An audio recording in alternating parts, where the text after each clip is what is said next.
Jai Jai Sri Radhe, Jai Jai Sri Radhe Sham. Which one is live? This one. So this our first class is Manjari,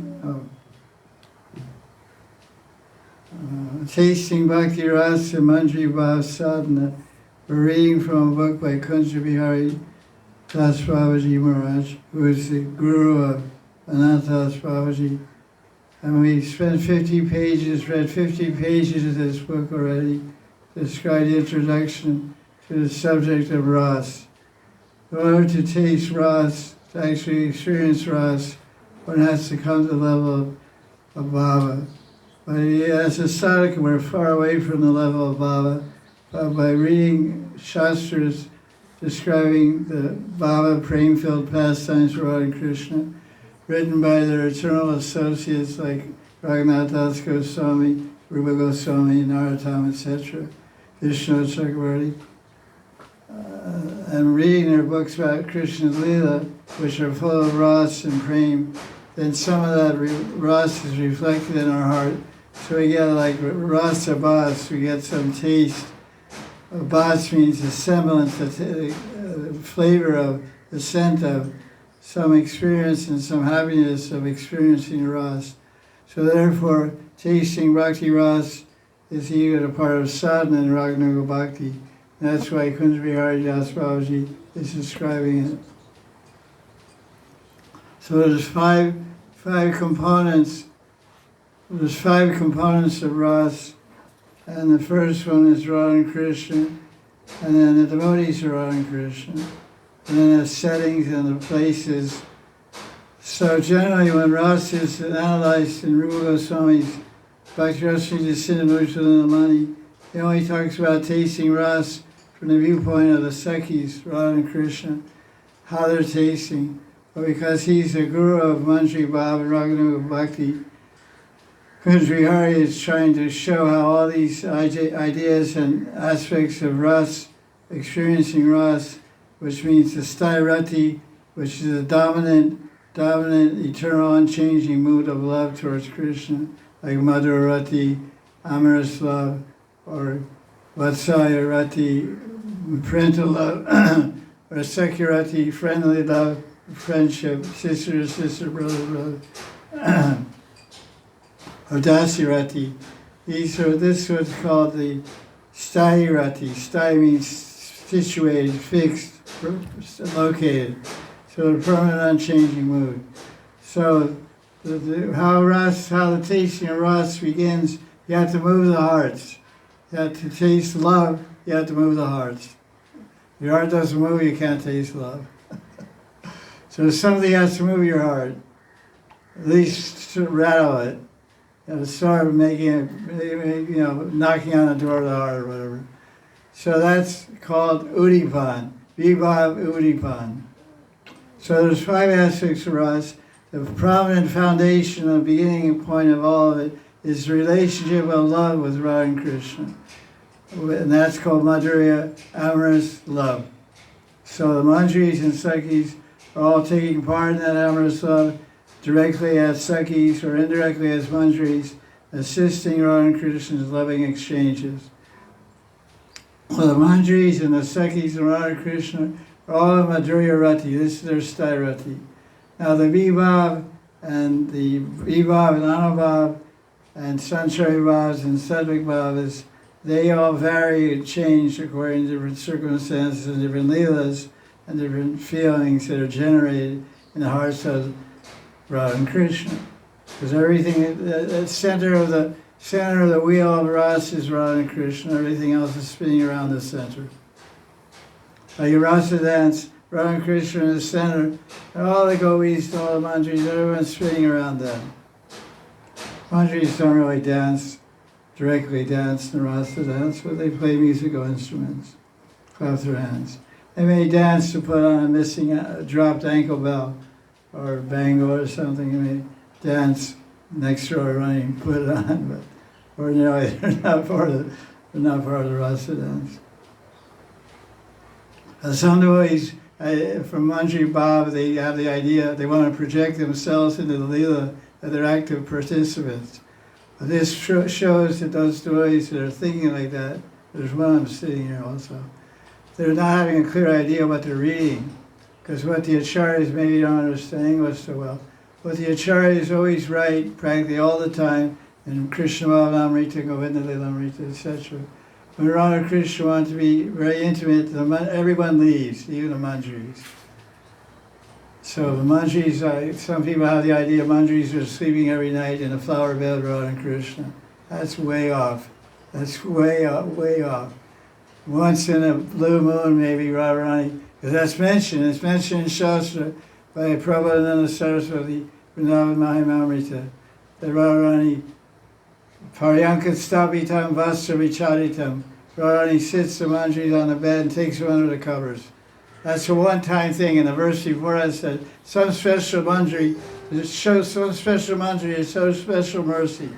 So you know, I'm not special Manjari. Maybe that special Manjari is Rupa Manjari, or Rati Manjari, like this. So that's called an occasional pastime, once in 100 million years. Basically, the Manjaris are dasis, they're dasi bhav, so they're a little distant. They're not like, coming between Radha and Krishna about to kiss, and the Manjari puts her face there, gets kissed on her cheek by Radharani, and this one by Krishna. That's not the idea. Radharani wants to kiss Krishna's lips, Krishna wants to kiss Radha. Wait a minute! I mean, come on, It's not all one. That's Mayavad conception. Well, you always should meditate. What's my service here? I'm not a co-enjoyer. My position isn't a co-enjoyer of Radha Krishna.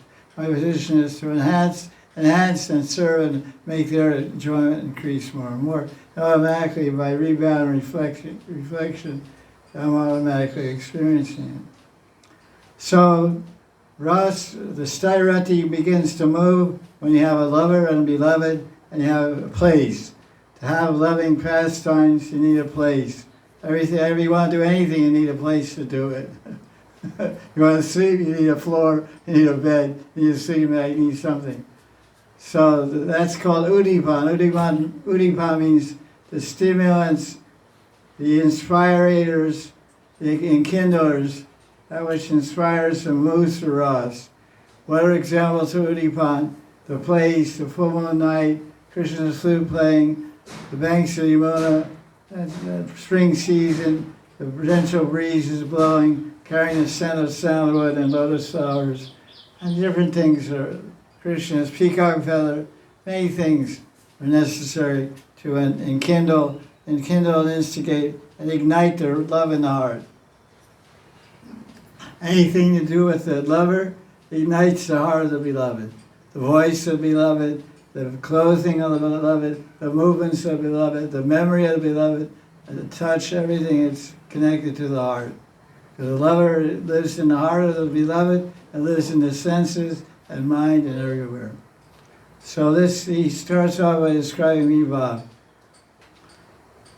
Vibhava is the Vishesh, means special bhav, the special feeling between the lover and lover. It gets things going. The Vibhava are the causes for experiencing any sthai bhav for Krishna as Ras. They're twofold, the alamban and inspirators. The alamban and udipan are two aspects of Vibhava. There's the Stairati, Vibhava, Anubhav, Vyabhachari Bhav, and Sattvic Bhavas. There's 5 aspects of Ras. And so Vibhava has 2 divisions. One is called Alamban, Premashraya, which means the gopis and Radharani, and Vilamban, Prem Vishai, the object. Vishai means, the word Vishai means object. It means the object of love and the reservoir of love, the repository of love. So he explains what this means, how these work together, how the Udipan work with the Alamban. When a receptive devotee, that means the sadhaka, it means us. Are you receptive? We're trying to receive. Like one time someone said, If you want to receive rainfall, you have to turn your bucket. You can't have your bucket upside down. If your bucket is upside down, you put it out in the yard to collect water, you won't get any water. So he said you have to turn your bucket up like this to catch the water. So he said that's the problem with our hearts. Our hearts are upside down. We have to turn our hearts face up to catch the water of mercy of Christian Guru for it to work. Our bucket of our heart is upside down. We can't fill it with the mercy. It's flowing, it's raining all the time, mercy. So he said, when a devotee hears or reads about the activities, names, forms, and qualities of Krishna and Radharani and the gopis, then it acts on his samskaras. Samskaras. Samskaras are mental impressions in the subconscious, awakening one's desire for a specific type of direct service. This desire, when developed, becomes one of the dominant moods of devotional love, Sthai Bhav. So he's explaining, how do you know what your Sthai Bhav is? Is my Sthai Bhav, my Sthai Rati, motherly love, or amorous love, or servitude love, or friendly love? So when you read about those kind of pastimes, where the main subject matter is Yashoda and Nanda and Krishna, or Subal and Sridham and Balaram and the coward boys and Krishna, or the gopis, and you get excited, or it stimulates your subconscious, your samskaras, and your interest and your attraction in a particular way, that gives some indication of what your Sthai Bhav, or at least what you're interested in. The activities, names, forms, qualities, etc. of Krishna are known as Vibhava because they cause devotion to flourish. Vibhava means it's the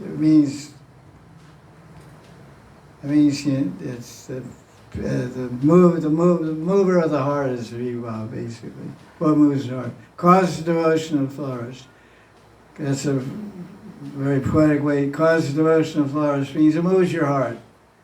Like if you don't see your beloved, you're just driving your car, and all of a sudden your girlfriend goes by in another car. Oh, you just see her, and then your heart starts moving. And then, hey, and you call, hey, I just saw you. Yeah, what are you doing? I'm just going back to work. How much time you have? I have 50 minutes. I have 50 minutes too. Pull over the car, come meet me. So then, you spend 15 minutes together. It's called Samshipta Sambhog. Samshipta Sambhog, there's 4 times the meaning unit. One's called Samshipta, which means Shana means a moment, and Sam means a few moments together. Samshipta, a few moments together. 5 minutes in the elevator, going from the 70th floor to the ground floor. You got a lot done in that time. From the 70th floor of the skyscraper down to the ground floor, you got to do a lot of things. If you're excited. And there's no one else in the elevator. No cameras, There's probably cameras, so. If you don't want to be on film, you better go down the stairs. It'll take a long time. They get too tired to even walk all the way down. This desire, when developed, becomes the Sthai Bhav mood of love. So the names, forms, qualities, dress, place, everything about Krishna and Radharani are Vibhava, because they cause the heart to move, they cause the ocean to flourish. The root meaning of the word Vibhava is Vibhu. Oh, that's interesting. Vibhu means to grow, to flourish or become glorious. It's interesting because Vibhu is V and BHU. This is the, they call it, mole or something. Sanskrit mole. The mole means the root of the verb. Of the verb vibhu means to grow, to flourish, become glorious. So the word bhu has the word earth in it. Bhumi. So bhumi, things grow in the earth. They don't grow in the sky. Your love grows in the sky of your brain, or the sky of your heart, whatever. But, crops and fruits and flowers grow in the ground. So it's easy to remember. Vibhava means to grow, to nourish, to develop. So that which grows the love, sprouts the love, makes the love move is Vibhava. And the primary division of Vibhava is two: alamban, which you could translate as props. Props means the starters, the lover and beloved, basically what it means, everywhere. Like alamban, what is the alamban? Vibhava, alamban, and Bhakti Ras. Vibhava, alamban, the Premashraya is who? Yashoda. Who's her friend Vishai? Gopal. Who? Gopal. Krishna. Yeah, it can't be called Gopal. That was erotic answer. That's good. That's nice. Nanda, Nanda Dalal, Yashoda Dalal. You can go on forever with those kind of names. That's nice. Gopal. That's what a lady would say, Gopal, because ladies love Krishna like Gopal, They don't have that kind of love.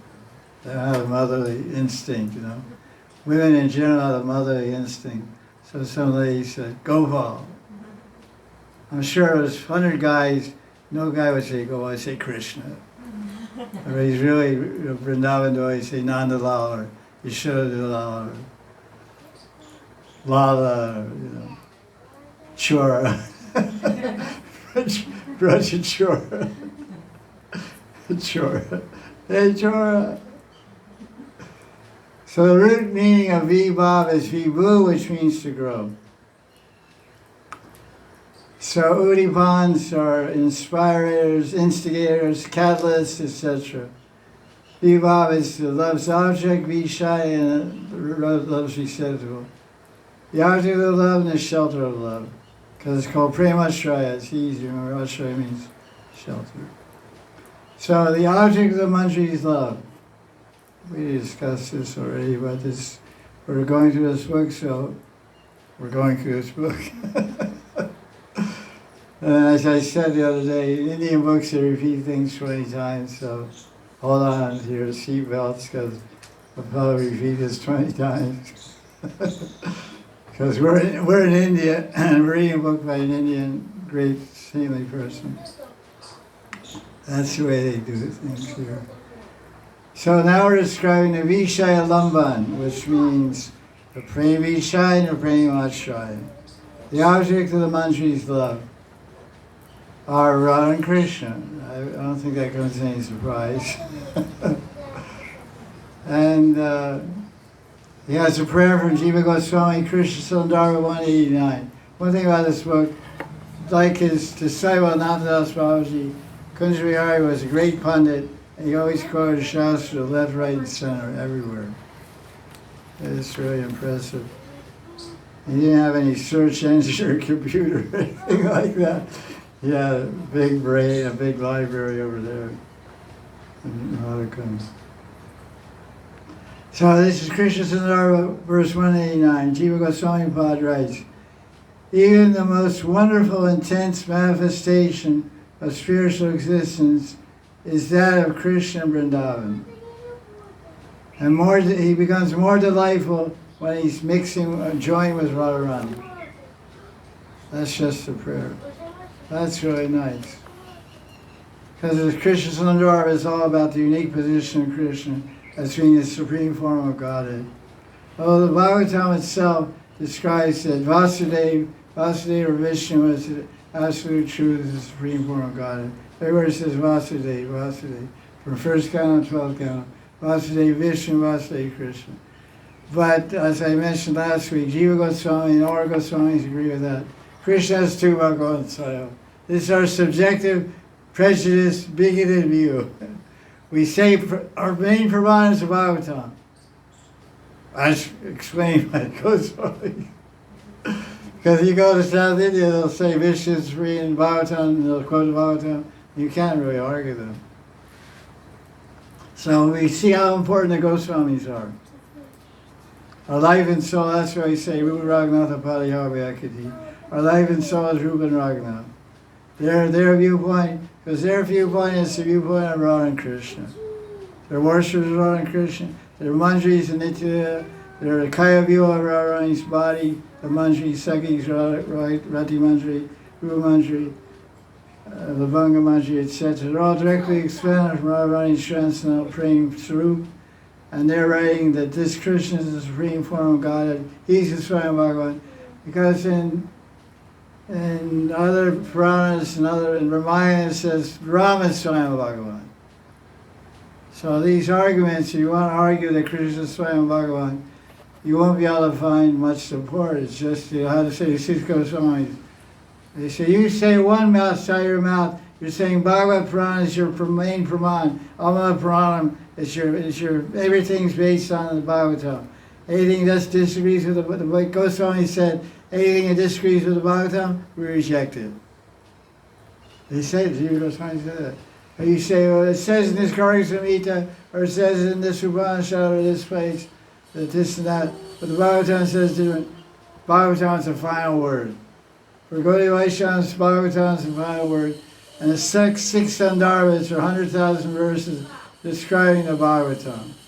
Citing the Bhagavatam to prove all the aspects of Gaudiya Siddhanta.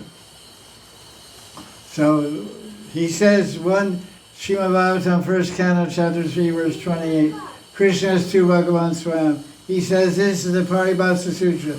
This can't, whatever, anything that goes against this verse is cancelled out.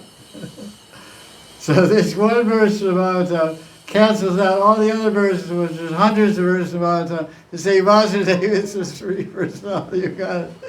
Say Vishnu. And one verse says Swayam Bhagavan Shri Krishna. I've been practicing bhakti for 48 years. I just heard this 3 years ago.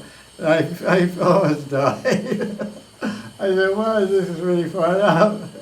I said, then I realized how important Rupa and Sanatan and the Goswamis are. They're my everything. Because my Guru Maharaj always said, follow the Goswamis, follow the Goswamis.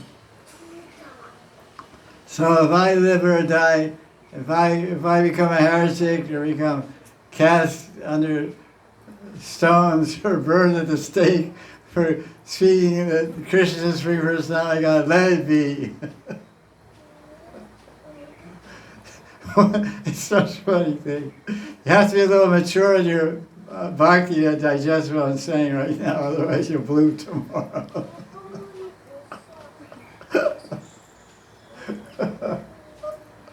You have to be pretty flexible. What? You read the Bhagavatam, you actually study. You read the Bhagavatam? No, I read 10 pages of Sarda Darshini. Okay, you're a big reader of Bhagavatam. Well, we should read the Bhagavatam at least, 10 times at least, but anyway. So you read it from start to finish, you'll see everywhere Vishnu is supreme personality. Vasudeva, Vishnu, Vasudeva Brahmaka, Vasudeva Brahmaka. Read 10th canto, read Sarda Darshini, every verse says Vasudeva, Vasudeva, Vasudeva.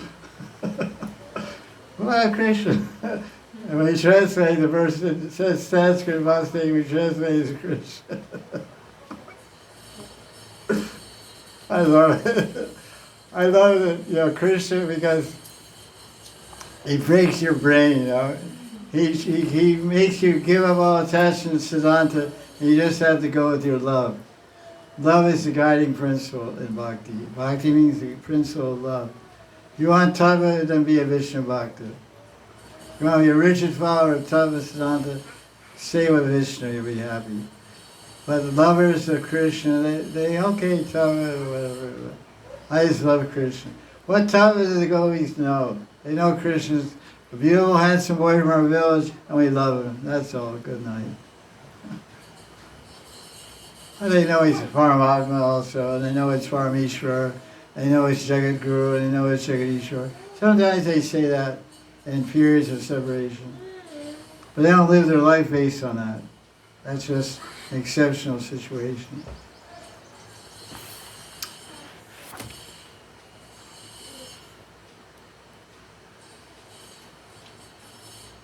He describes a bunch of verses about how Krishna is the Vibhava, praying Vishai, the object of love, where love grows, where love flourishes, begins with a Vibhava, Radha and Krishna, lover and beloved.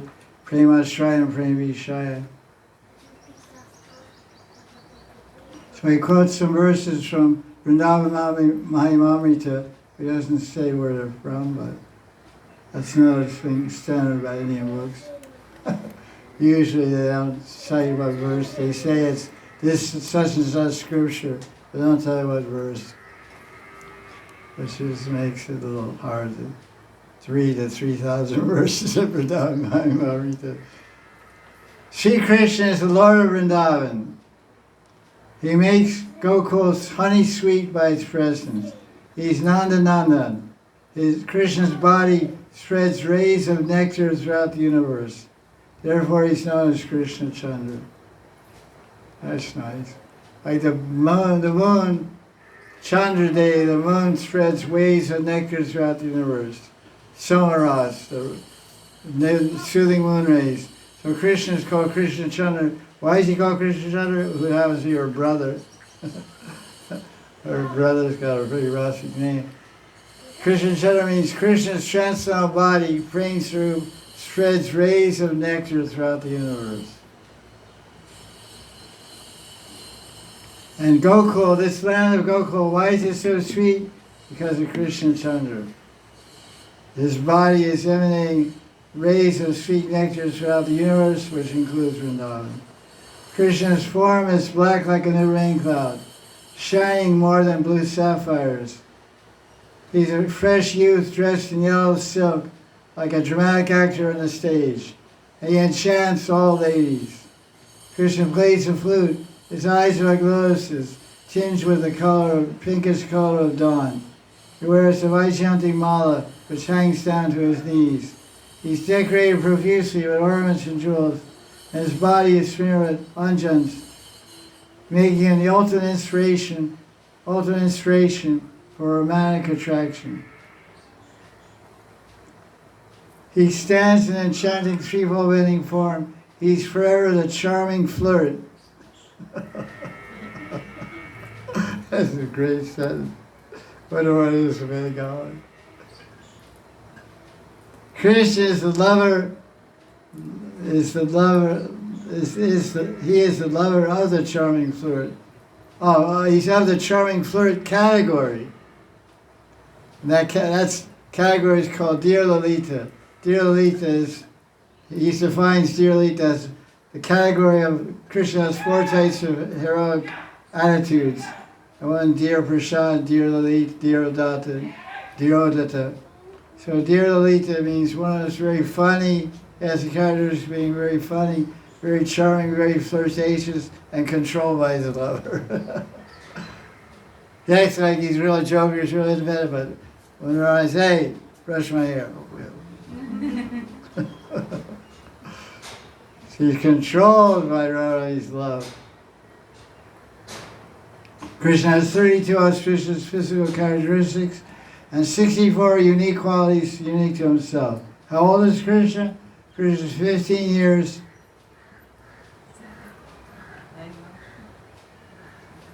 15 years, 9 months, 7.5 days. 7.5 days. And where you get that half? You meet kids and say, how old are you? 5.5. 5.5. Oh, I'm 5 3/4. I'm a big man. 5.5. Can you imagine that? I'm 29.5. I'm 72.5. It works when you're a kid, but not when you're an adult. I'm 39.5. It's not going to work then. What works when you're a kid doesn't work when you're grown up. When you're a kid, you go naked in the village, but not when you grow up. So that's Krishna, and it's the Vibhava Prem Vishai. Now it describes Radharani, because it's a category of of rasa, a swadan, tasting ras, which requires 5 different samagris, components of ras. Basic beginning point is sthirati, which grows and nourishes and moves the heart with the introduction of Vibhava, which is a type of feeling, type of attitude, which is made up and created, that kind of Vibhava mood and attitude is created by the introduction, appearance of the object of love and the lover beloved, means Radha and Krishna. So he described Krishna as the object of love, now he's describing the shelter of love, Radharani. Vibhava Prem Ashraya. She is the daughter of Vrishabhanu, and she's the highest personification of love called Adi Ruda Mahabhav. Radharani's bodily hue is more beautiful than the golden champak flower sprinkled with saffron, which means keshar. She wears a blue garment like a dark blue cloud, same color as Krishna. What do you know? She dresses in an extra way to delight Krishna. That's nice. That's so sweet. And we're going to do everything we're going to do. We have everything we do, we have two objects. There's two choices. We can do it for me or someone else. So most everything we do, we calculate, number one, I do what I do for me. You do what you do for you. But some people in the world, they want to taste what is love. So they try to do something for someone else once a week or once in a while, you know. Not too much, because not too much is too much. You know? But Radharani, she lives to delight Krishna, and Krishna lives to delight Radharani. So it's a perfect dynamic of love. So Radha dresses herself expertly and beautifully to delight Krishna. Radharani's face is bent down, is slightly lowered in shyness. Radharani blossoms like a beautiful maiden, decorated with all beautiful characteristics. Radharani's body smells like a lotus flower. Her eyes are dark blue and fully blooming like lotus flower. She has 16 cosmetics and 12 ornaments, increasing her beauty. Although Radharani has unlimited qualities, 25 are outstanding personal qualities. She's expert in all 64 arts, and her swabhava, her nature, is called Vama Madhya. She's contrary, but mildly contrary. Like Lalita's Vama Prakar. Prakar means excessive, excessively opposing, and excessively antagonistic. hard to conquer over. Radharani is temperamental in her romantic dealings. Her love is of the single-pointed variety known as competent affection or smarta rati.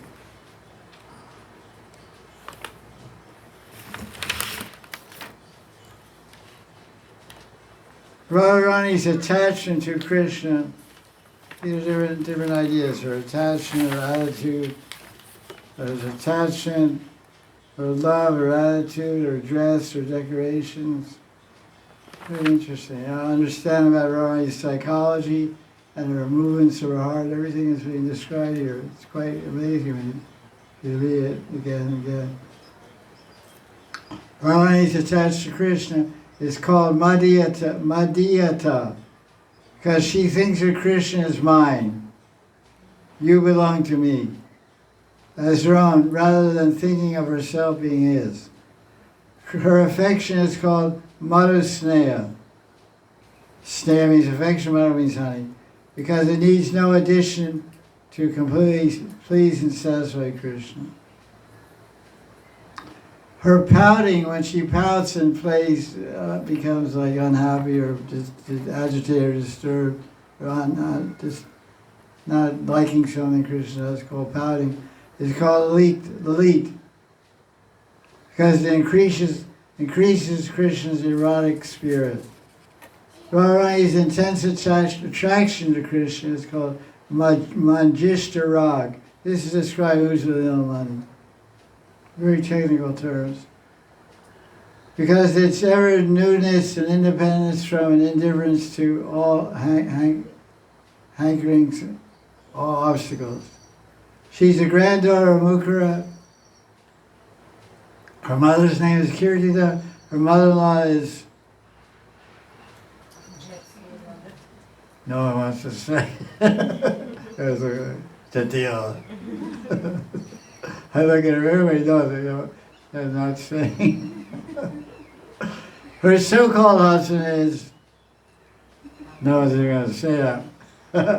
I'll say it. No one is too shy to say it. Abhimanyu. Her sister-in-law, no one will say it to you. It's Kutila. And her brother-in-law is Durmad. Durmad is the brother of Abhimanyu. Her brother is Sridham. Her younger sister is Manjari. And her home is in Javat. Radharani's eternal age. 14 years. 2 months, 5 months. 14 years, 2 2 months, 5 days. 1425. Precise. It's amazing, because today in India, nobody knows when they're born. They have birth certificates, most of you have birth certificates. I asked you, I had to get your age and this and that or some form. I don't know when I'm born. I'm born, I die, that's all I know. I'm alive now. I guess it's not so important when you're born. The important thing is when you're going to die. We don't know when we're born, we don't know when we're going to die. So that's the situation. Interesting here, Radharani's pastimes take place in Cupid's pleasure garden known as Madananda Kunj and Radhakund. Now I find this very interesting because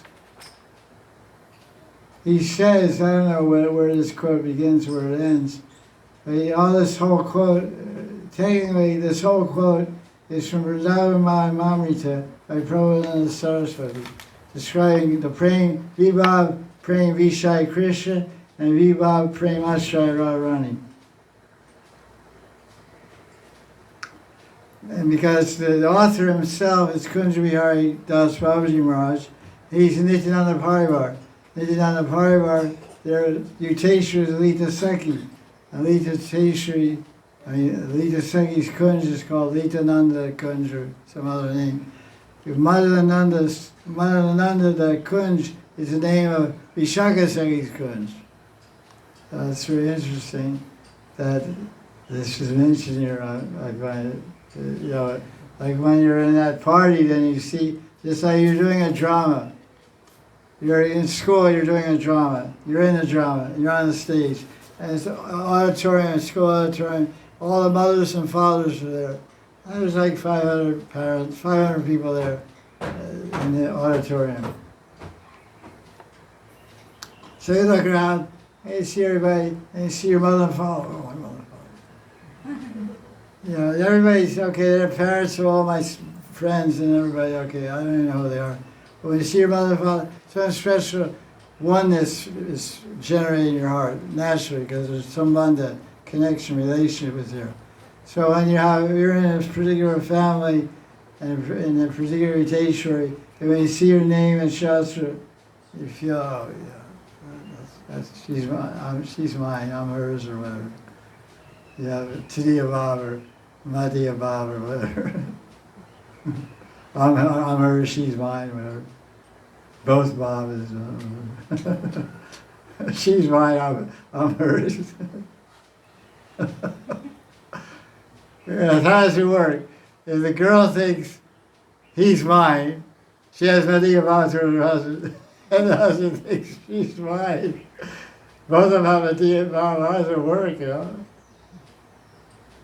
I guess it works, because Krishna must think, I have millions of gopis, but they only love Radharani. We read that Satyanarayana was giving class from Australia the other day. He quoted some Tika Vishnath. He said there's 10 billion gopis in the Rasa dance. 10 billion gopis, that's quite a few gopis. But he took one and went away. So yeah, she's everything. Krishna thinks Radharani is wine.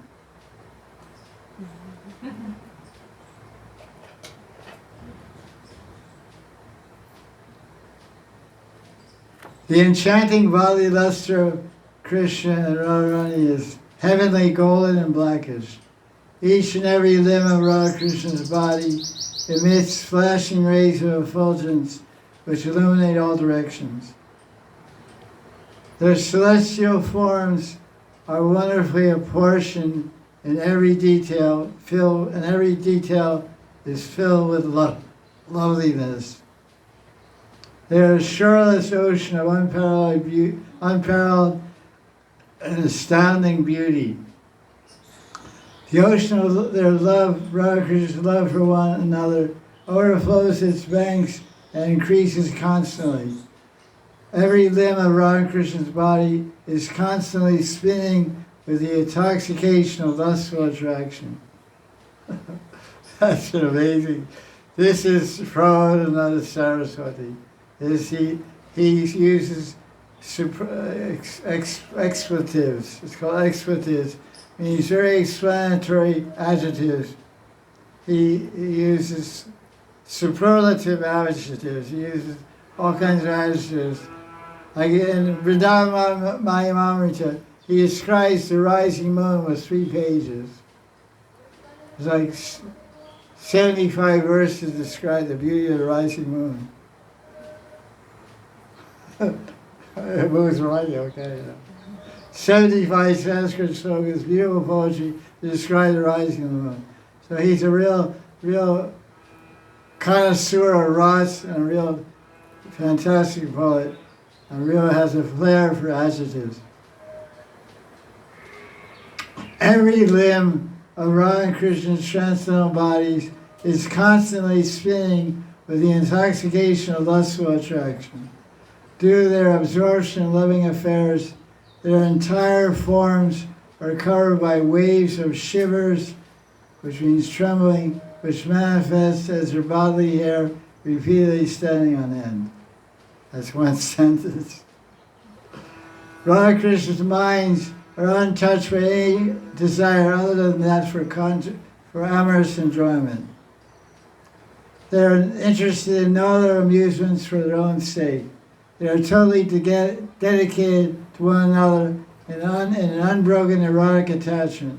This attachment increases even more by beautiful songs. They're always engaged in pastimes, Radha Krishna always engaged in pastimes, and are constantly floating on the service and plunging into the depths of the ocean of their love for one another. That's really a great way to describe guys who love a certain girl. I love you. Imagine if you're the wife of Prabhupada Saraswati, or a lover. He love talks in the bed, intimate love prattles, mostly totally intoxicating. Imagine having a poet for a lover. I mean, can't be it. Radha Krishna always engaged in pastimes and are constantly floating on the surface and plunging into the depths of the ocean of their love for one another.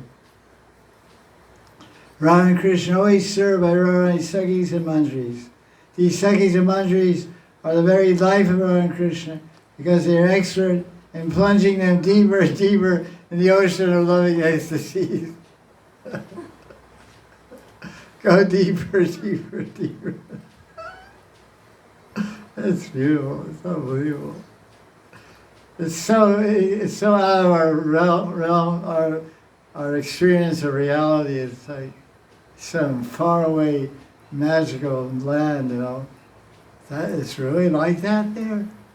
There's really a place like that. I can't believe it. It's just Paradise Island in the Pacific somewhere, off of Fiji or somewhere. Where is it? Tahiti or Bali or where is this place? Where is this loving of feelings? Where are these people? Amazing.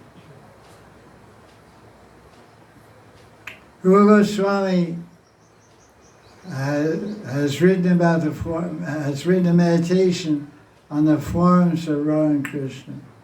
Rupa Goswami said, I meditate on the forms of Radha and Krishna as their bewitching eyes drink in each other's beauty with mutual glances of intense affection.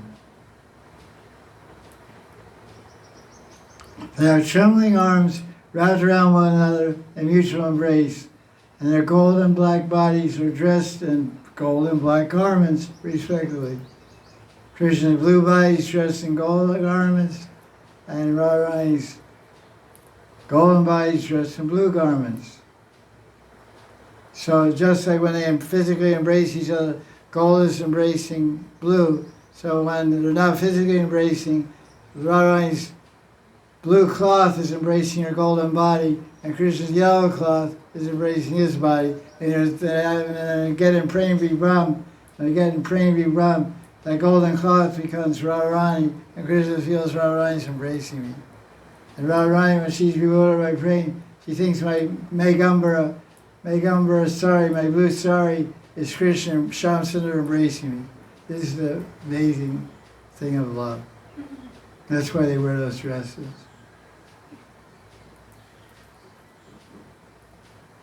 They wear those dresses to proclaim to each other their intense attachment to each other, and to remind the world of to remind the world anyone sees Radha and Krishna of the perfection of loving attraction. We see Krishna dressed in yellow. Why is he dressed in yellow? To show his loving attraction and attachment to Radharani. And Radharani's dressed in blue. When you see Radharani wearing blue sari, why is she wearing blue sari? To teach everyone in the world how much she's attracted and attached to Krishna. Their blue sari. So they're not only relishing the experience of each other in their dress, but they're teaching the world about their love. Another prayer by Raghunath Das Goswami in Stavali goes like this. When will I have the great fortune to see the original of all infatuated amorous couples? Amorous couples, when lovers, two man and woman, or lover and beloved, first fall in love, become infatuated.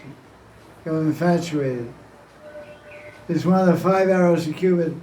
There's 5 arrows of Kandara. One's called infatuation. One's called going crazy. One's called losing sleep. And so they're the Radha and Krishna, the original of all infatuated amorous couples. Gandharva, Giridhari, and Vrindavan, whose appearance sends forth such dealings, such a flood of ambrosia, in which Cupid's inspirations take a dominant role in expanding their loving activities, giving them great joy. So we'll continue there next week. Jai Sri Radhe.